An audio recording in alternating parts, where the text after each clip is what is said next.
AP EAMCET 2024కు సంబంధించి BiPC counselling B Pharmacy PharmD గురించి second phase సంబంధించి ఒక ఇంపార్టెంట్ వీడియో అన్నమాట. సో వీడియో అక్కడ స్కిప్ చేద్దు. మెయిన్గా వీడియోలోకి వెళ్ళే ముందు శాస్త్ర కాలేజ్ అన్నమాట. ఇది మనకి నెల్లూరులో అయితే ఉంది. మెయిన్గా మనకి కౌన్సిలింగ్లో ఎవరైతే పార్టిసిపేట్ చేస్తున్నారో ఈ కాలేజ్ కూడా పెట్టడానికి ట్రై చేయండి.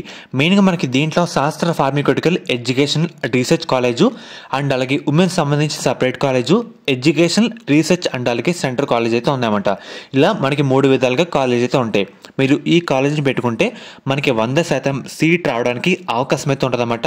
మిగతా కాలేజీతో పోల్చుకుంటే మీకు ఎటువంటి డౌట్ ఉన్నా సరే ఈ నెంబర్కి అయితే ఒకసారి కాల్ చేయండి, మీకు సీట్ వచ్చేలా చేస్తారు. ఇదే అన్నమాట ఆ కాలేజ్ పేర్లు అండ్ అలాగే కాలేజ్ కోడ్. మీకు ఎటువంటి డౌట్ ఉన్నా సరే ఒకసారి మీకు స్క్రీన్ మీద కనిపిస్తున్న నెంబర్కి అయితే కాంటాక్ట్ అయితే అవ్వండి.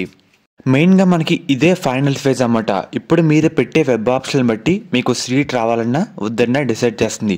సో అందరు కేర్ఫుల్గా వెబ్ ఆప్షన్ పెట్టడానికి అయితే ట్రై చేయండి అన్నమాట. మెయిన్గా ఫస్ట్ టిప్ వచ్చేసరికి మీరు ఫస్ట్ ఫేజ్లో వెబ్ ఆప్షన్ పెట్టుంటారు కదా. మీకు ఉదాహరణగా ఒక ఎక్స్ అనే విద్యార్థి 10 ఆప్షన్స్ పెట్టారు. 10th ఆప్షన్లో కాలేజ్ ప్రయారిటీ రావడం జరిగింది సీట్ అలాట్మెంట్లో. దీని అర్థం ఏంటంటే ఫస్ట్ 9 మనకైతే సెలెక్ట్ కాలేదు, మన ర్యాంక్ తగ్గట్టు మ్యాచ్ కాలేదని అర్థం. నెక్స్ట్ సెకండ్ ఫేజ్లో వాళ్ళైతే పెట్టకండి. సో 1 to 9 మనకైతే సెలెక్ట్ కాలేదు.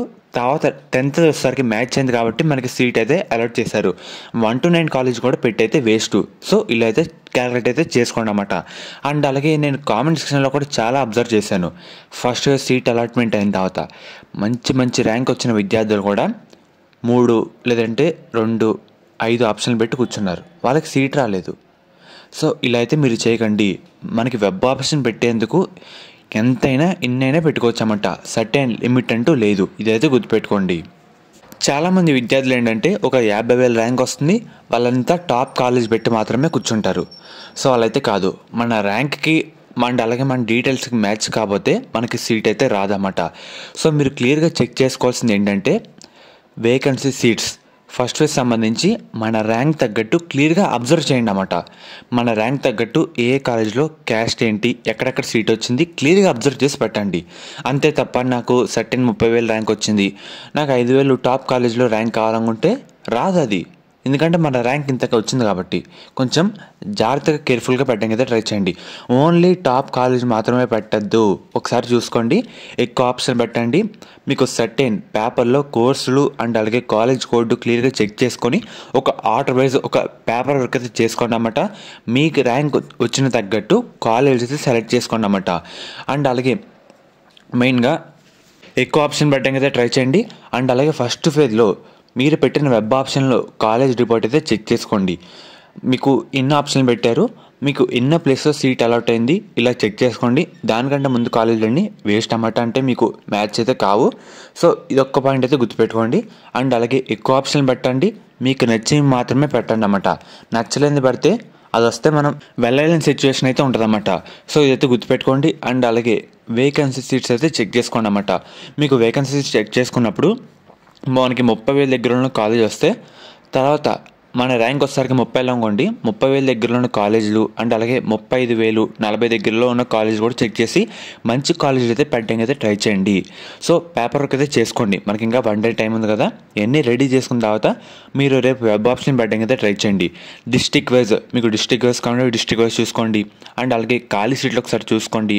టాప్ కాలేజ్ మాత్రమే పెట్టద్దు, వేరే కూడా పెట్టడానికి అయితే ట్రై చేయండి. ఎక్కువ ఆప్షన్లు ఇవ్వడానికి అయితే ట్రై చేయండి. అండ్ అలాగే ప్రీవియస్ ఫస్ట్ ఇయర్ సంబంధించి మీరు పెట్టిన వెబ్ ఆప్షన్ లిస్ట్ అయితే చెక్ చేసుకోండి. అండ్ అలాగే మీకు వచ్చిన ర్యాంక్ తగ్గట్టు కాలేజ్ మాత్రం పెట్టడానికి అయితే ట్రై చేయండి. ఎక్కువ ఆప్షన్ పెట్టడానికి అయితే ట్రై చేయండి. అవన్నీ మీకు నచ్చిన కాలేజ్ అయితే ఉండాలన్నమాట. సో చూసుకోండి. మనకి ఈ ఒక్కరోజు ఫ్రీగా ఉంటాం కాబట్టి ఈ ఒక్కరోజు కేటాయించండి, మొత్తం పేపర్ వర్క్ చేయండి. మన ర్యాంక్ తగ్గట్టు ఏ కాలేజ్ వచ్చినాయి, ఎన్ని సీట్లు ఖాళీగా ఉన్నాయి, మీకు ర్యాంక్ 30,000 అనుకోండి, 35,000 కాలేజీలు ఏంటి, 40,000 కాలేజీలు ఏంటి, అది కూడా కొంచెం మంచిదైతే ఉండేలా చూసుకోండి. అవి కూడా పెడితే మనకి సీట్ వచ్చే అవకాశం అయితే ఉంటుందన్నమాట. ఎక్కువ ఆప్షన్లు పెట్టండి. ఒకసారి ఫస్ట్ ఫేజ్ సంబంధించి రిపోర్ట్ కూడా చెక్ చేయండి. వెబ్ ఆప్షన్ది మీకు ఎన్నో ప్లేస్ వచ్చింది ఆర్డరు. సో ఇదైతే చూసుకోండి అన్నమాట బేసిక్ కేర్ని. సో కేర్ఫుల్గా జాగ్రత్తగా పెట్టండి. మళ్ళీ సీట్ రాకపోతే మీకు 1 year వేస్ట్ అయితే అవుతుందన్నమాట. మీరు 9 months వెయిట్ చేశారు, దానికి ఫలితం అయితే ఉండాలి కదా. ఈ ఒక్కరోజు కేర్ఫుల్గా జాగ్రత్త పెట్టి పేపర్ వర్క్ అయితే చేసుకుని రేపైతే మీరు ఈజీగా వెబ్ ఆప్షన్ పెట్టేలాగైతే ఉండాలన్నమాట. సో ఇది ఒక్కటి చూసుకోండి.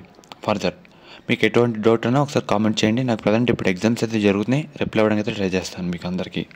మెయిన్గా ఇది ఈరోజు వీడియో. ఫర్దర్ మీకు ఎటువంటి అప్డేట్ ఇస్తాను. చాలామందికి ఏంటంటే వెబ్ ఆప్షన్ పెట్టేటప్పుడు ఏదో కాలేజ్ పెట్టేశారు, అది దూరం వచ్చింది, రిపోర్టింగ్ చేయలేదు, నచ్చలేదు అంటున్నారు. సో జాగ్రత్తగా మీకు నచ్చినవి దగ్గరలో ఉండే పెట్టుకోండి కేర్ఫుల్గా. ఇది చెప్పడం మర్చిపోయా.